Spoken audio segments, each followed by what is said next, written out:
Horse Program is Weekly Update.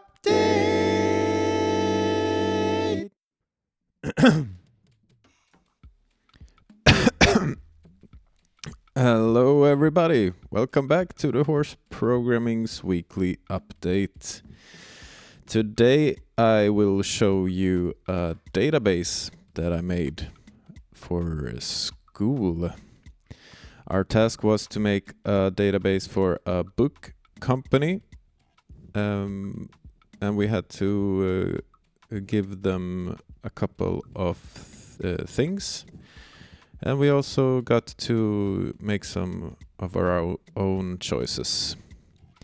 And I think for this video, I will go through with the database step by step how I made it. Starting with just showing the functionality, I think, that we added. So in this database, we have two different views, one called titles per author. And when you run this, you get some information about the authors that are in the database. So we have 5 different authors in the database.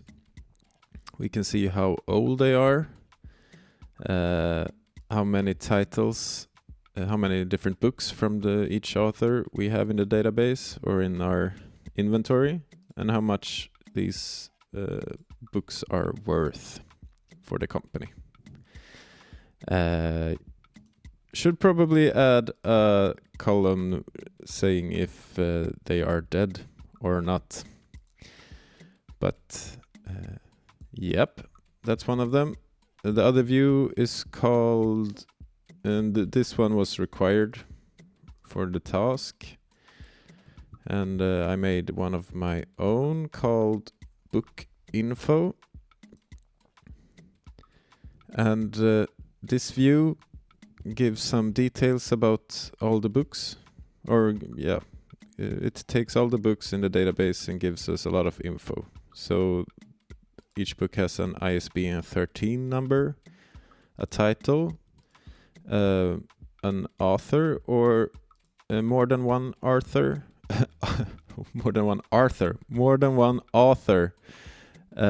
separated by this and sign.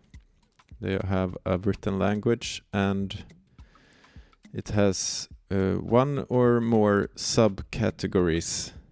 So we can see that all of these ones have one subcategory, and the last one has 2 subcategories, so both horror and romance. We can see which major category of book this is. A lot of fiction in this database, except one non-fiction book, a biography. We can see info about the primary audience, the price, when the book was released, the publisher, how many of the books we have in stock, and a prompt to the user to maybe check out these ones because the inventory is going low. Maybe they need to order more books. So that's the second view. We also have a stored procedure called move book, and this one takes 3 or 4 arguments. The first one being a ISBN 13 number. So let's take this one, and then we see it takes a ID of a store that should send the book. So this procedure moves book between different store locations inventory. And first of all, let's do like this. Select all from inventory balances. This is a table where we store all our inventory balance. So we can see here 196, the first book here, we have 50 units in stock in store 3 and 16, store 4 and 0 in these ones. So let's start by doing this. So let's try to move some books from store 1 to, let's say, store 2. And the default value for how many books we want to move is 1, but let's try to do something here. Let's try to move 20 books. And we can't do this because we have insufficient amount in stock. Let's try to move from a store that doesn't have that we don't have this store ID. So we get an error saying missing store ID. The same thing when you try to move to a store that we don't have in the system. So instead then let's try to move from store 3 to store 1, 20 books. And now we can see it worked. And we have 20 units in stock in store 1.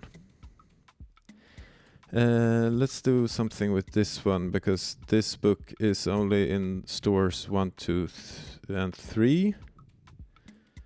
So let's try to move this to, let's move from number 3 to number 4. This one has way too many books. Let's take 80 of those. And let's execute this. Then we can see that we have 3 rows affected because this store procedure also can create a row in the inventory balance if we have a missing. If this store didn't have this book before, it creates a row. And that's the functionality. Let's check out some code, how I made this one. And starting with the tables. First of all, we create the bookstore company database. And we have a table called authors. And most of these tables have an ID column, which is a primary key and is also an identity. So this will just tick up every time you put something into the table. The authors have a first name, last name, and a date of birth. I made most of these not null. I don't know, maybe I missed the date of birth or put it like this because maybe you don't know the exact date of birth for an author. Maybe. We have languages used for the written language of the books. We have a couple of we have major categories and subcategories.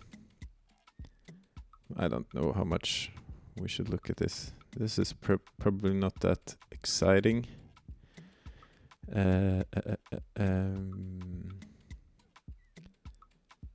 So our books are pretty central in this database. They have an ISBN 13 number, which is a primary key, and we have a check for this, basically just telling us that it should be 13 letters in this case because we have store it as a string or an nvarchar. And yeah, and I just did this check as well. So all ISBN 13 numbers start with either 978 or 979. But I should probably also have told or put in that it should be numbers the rest of the way, but I didn't.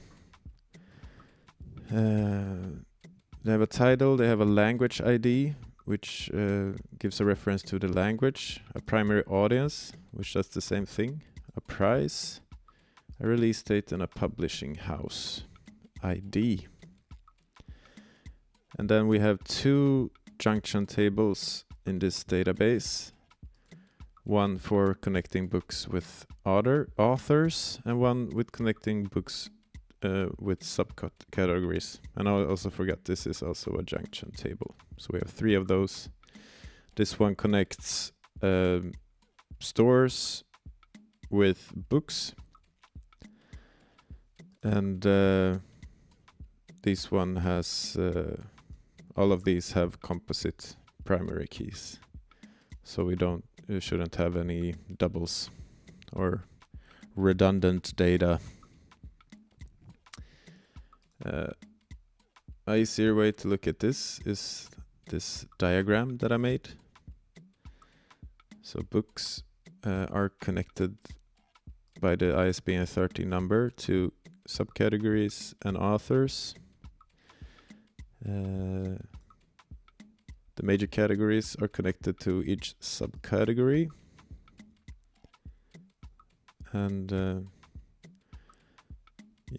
this stores and publishing houses both have addresses. So we have an address table, which also connects to cities, which are part of countries. This is basically just adding all the data. Nothing very special here. And these are the code for the views that I made, that we looked at in the beginning of the video. We have the titles per author view, which basically just takes selects from books and joins this with the junction table to the authors, and also joins with inventory balances, so we can find out how many of the books we have. And we group this select statement by author ID, first name, last name, date of birth. So we concatenate the first name and the last name as name. We make a date diff and take out the year between the author's date of birth and today's date. And we put this as age. We count the distinct number of books ID or ISBN 30 numbers and call this titles.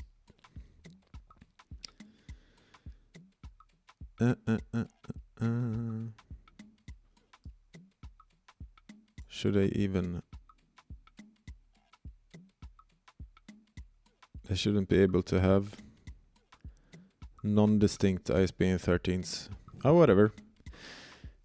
And then we make a subquery where we select the sum of... sorry. This is the one we select from in the subquery. In the outer select statement, we just take books and authors. Sorry, and then we take a subquery where we sum up the book's price and the units in stock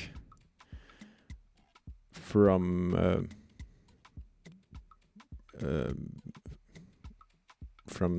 this this from statement that I talked about before. So we take all the places, all the occurrences in inventory balance where the current author in this select statement. We check all the posts in the inventory balance table where this author's ID is on the book that's in the inventory.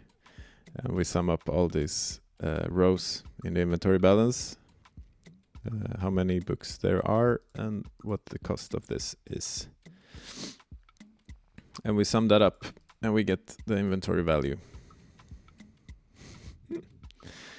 Then we made another one called Book Info, and this is a pretty long one. We take information from a lot of the tables. We group by a lot of different stuff that we want to show in the view. And so these ones were the finicky ones. This one is one of them. So to get out authors, we had to make a case statement. So when we have more than one author in a book, we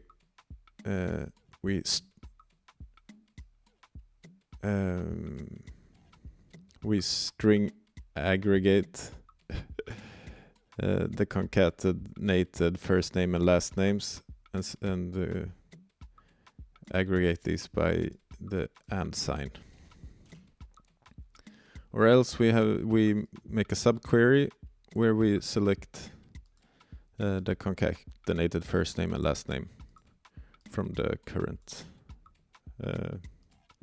book for the current book. And the basically the same thing we did for subcategories. So we have to do different stuff when there is more than one subcategory for a book. And this is the same code. And we also make a subquery to find out how many units are in stock. This is the same as the last view. And we make some logic here saying that if we have less than 20 books, we need to put in inventory low, else no action needed. And these are the things we get. We already looked at those. So the last thing is the stored procedure, which moves book between stores. And I tried to make this one tell the user what's going wrong all the time. So we create the procedure move book, and we take in an ISBN 30 number, an ID from the sender, an ID for the store that's going to take the book. I don't know, a taker. Maybe that's a good name for the variable. And we also make a default value of 1 to how many units we want to move. So if the book doesn't exist in the database, we tell the user that they have put in the wrong ISBN 13. And we do the same thing if they have put in the wrong ID for the store that they're trying to send from. Yeah, I don't know. Maybe this is good. Maybe it's not. And the same thing with the store we're trying to send to. I put in an abs before number of units. So if you by any chance put in a minus in the how many books you want to send, this will fix that. So we will only have positive numbers here when moving.